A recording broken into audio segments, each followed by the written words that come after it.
Oh, hello there, and welcome to Weekly Lit, episode 33. It's been a great weekend of playing some music, going to Mass, doing some fishing, and I thought, you know what, that gives us the perfect opportunity and background to talk about G.K. Chesterton. G.K. Chesterton was an English writer, critic, poet, intellectual in the 20th century. And if you enjoy C.S. Lewis or J.R.R. Tolkien, I think he's of a similar vein. He's a Catholic writer. Obviously, C.S. Lewis is Anglican, but of a similar, very similar theological background and I think thought processes and manner of writing in many ways. But G.K. Chesterton has a great breadth of works. Um, he's You may be familiar with the Father Brown series. There's a PBS that takes those, so he has a sort of an Agatha Christie type character, but with a little more of a faith-based theme for obvious reasons, and those are entertaining and well written.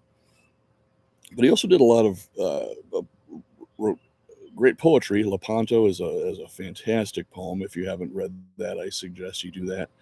It's really breathtaking, and it's well worth your time.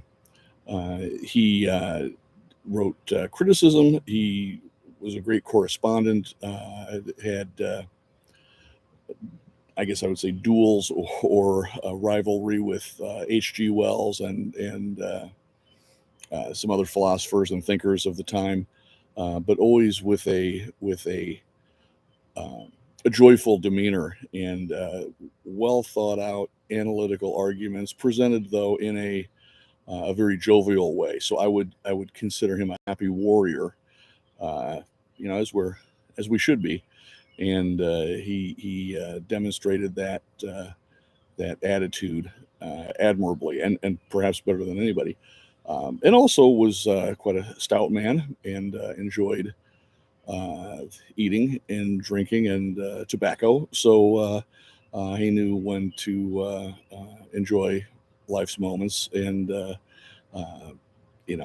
had a great approach to life.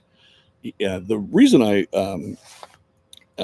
been a fan of Chesterton, but I just completed a new collection of essays called Chesterton's Gateway by Ethan Nicole, and it's a collection of 14. It says a collection of 14 essays to get you hooked on Chesterton. And so the name or the title Chesterton's Gateway is a reference to one of his philosophical thoughts or mechanisms called Chesterton's fence. And Chesterton's fence was a thought process by which Chesterton said, um, from a conservative viewpoint, that before we make changes or undergo any vast maneuvers or actions or things like that, we should see why things are the way they are and consider those things.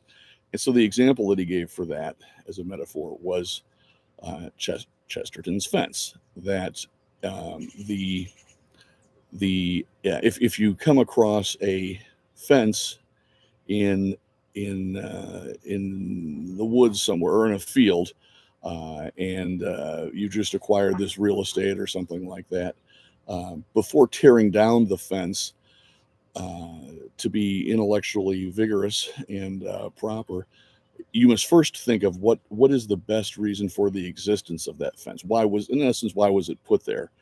And explain that, think it through to why it is favorable to have the fence before you go and tear it down. And so it's a good viewpoint. I heartily endorse that.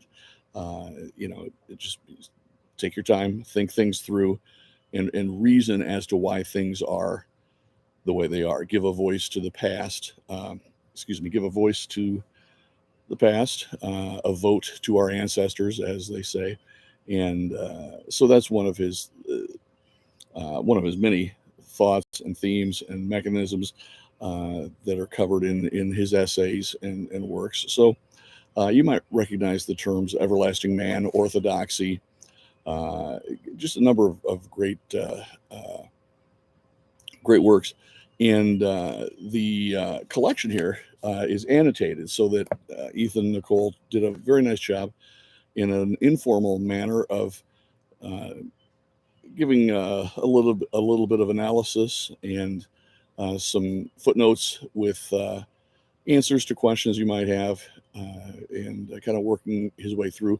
And what he has done over the course of years of becoming a Chesterton fan is set up a couple of Chesterton reading groups, which is a great idea because he's worthy of reading and discussing, like we're doing right now. So I think that's a great idea and an author that is worth diving into for that purpose.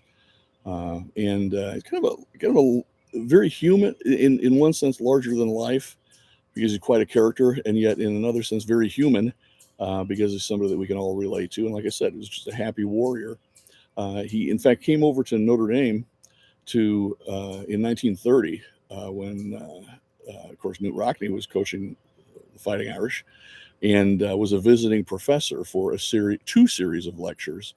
There were 18 lectures each, and students could go to one series or the other, but not both, to fill the demand for him. So yeah, there were 18 lectures. One set was on Victorian literature, the other was on Victorian policy. I'm sorry, Victorian politics and history, and then various, according to what I read, various meetings afterwards for discussing poetry and modern poetry and things like that. So at the conclusion of that, he wrote a poem, having seen, he's an Englishman, having come over and seen his first American football game, and of course, appropriately falling in love with it. Um, Tackle football being one of man's four great accomplishments, as we've discussed. The Beethoven's Ninth Symphony, Hamlet, tackle football, and the United States Constitution being those four top achievements. Anyway, he recognized that and wrote a poem called "The Arena," which I will read here. It's not too long. Again, poetry warning, but it's not mine, so you can relax. There uprose a golden giant on the gilded house of Nero, even his far-flung flaming shadow and his image swollen large, looking down on the dry whirlpool of the round arena spinning as a chariot wheel goes spinning, and the chariot's at the charge. And the molten, monstrous visage saw the pageants, saw the torments, down the golden dust undazzled, saw the gladiators go, heard the cry in the closed desert, te salutant morituri, as the slaves of doom went stumbling, shuddering to the shades below. Lord of life, of lyres and laughter, those about to die salute thee, at thy godlike fancy feeding men with bread and beasts with men, but for us the fates point deathward, in 1,000 thumbs thrust downward, and the dog of hell is roaring through the lions in their den. I have seen, where a strange country opened its secret plains about me, one great golden dome stand lonely with its golden image, one seen afar in strange fulfillment through the sunlit Indian summer that apocalyptic portent has clothed her with the sun. She too looks on the arena, sees the gladiators grapple. She, whose names are seven sorrows and the cause of all our joy, sees the pit that stank with slaughter, scoured to make the courts of mourning for the cheers of jesting kindred and the scampering of a boy. Queen of death and deadly weeping, those about to live salute thee, youth untroubled, youth untutored, hateless war and harmless mirth, and the new lord's larger largesse, holier bread and happier circus, since the queen of sevenfold sorrow has brought joy upon the earth. Burns above the broad arena where the whirling centuries circle, burns the sun clothed on the summit, golden sheeted, golden shod, like a sunburst on the mountains. like the flames upon the forest, of the sunbeams, of the sword blades, of the gladiators of God. And I saw them shock the whirlwind of the world of dust and dazzle, and thrice they stamped a thunderclap, and thrice the sand wheel swirled, and thrice they cried like thunder on Our Lady of the Victories, the mother of the master of the masterers of the world. Queen of death and life undying, those about to live salute thee. Not the crawlers with the cattle, looking deathward with the swine, but the shout upon the mountains of the men that live forever, who are free of all things living but a child, and he was thine. So that is the arena, comparing the ancient gladiatorial arenas with the Notre Dame Stadium and the battles that take place there, or took place there. So anyway, I quite enjoy Chesterton. I think you would also enjoy him. He is particularly thoughtful and cognizant of and analytical of religion, Christianity, particularly Catholicism, and has an interesting viewpoint. His writing is such that it gives the appearance that he sometimes just started writing and went where his thoughts led him, rather than being a modern day, as Ethan Nicole says in his introduction. It's not, his essays are not written like modern day self-help books, hey, 10 ways to improve your outlook or things like that. No, it's much more esoteric and but in many ways deeper, because he's thinking things through and often answering his critics like H.G. Wells and rivals, and sort of addressing things often directly to them with the thought process. So I'm just going to read just a second excerpt. This is from Orthodoxy, which is his defense of Orthodox religion, not necessarily meaning Greek Orthodox, Russian Orthodox, but just Orthodox as being the true following of the church. This is the thrilling romance of Orthodoxy. This is a concluding few paragraphs. This is the thrilling romance of Orthodoxy. People have fallen into a foolish habit of speaking of Orthodoxy as something heavy, humdrum, and safe. There never was anything so perilous or so exciting as Orthodoxy. It was sanity, and to be sane is more dramatic than to be mad.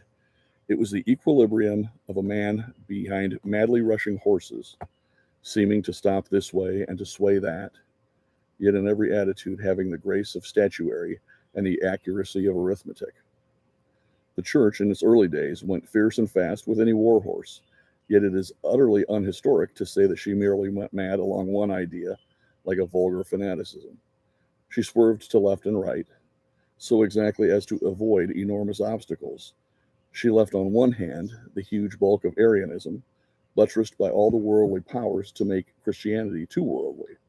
The next instant, she was swerving to avoid an Orientalism, which would have made it too unworldly. The Orthodox Church never took the tame course or accepted the conventions.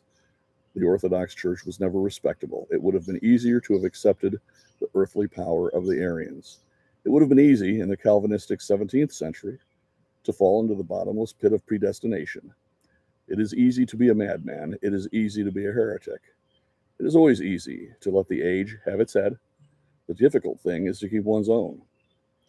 It is always easy to be a modernist, as it is easy to be a snob. To have fallen into any of those open traps of error and exaggeration, which fashion after fashion and sect after sect along the historic paths of Christendom, that would indeed have been simple. It is always simple to fall. There are an infinity of angles at which one falls, only one at which one stands.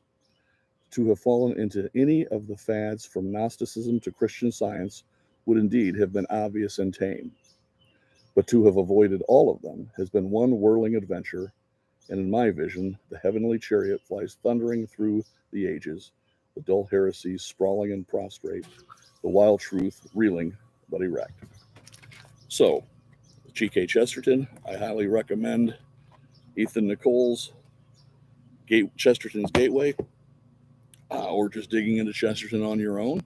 If you have a discussion question, you can comment below. You can send an email to weeklylit@gmail.com. And I'm going to try to obviously increase the rate of episodes because they're in high demand. And so I will address that to satisfy the rampant demand for more content. So until next time, read harder.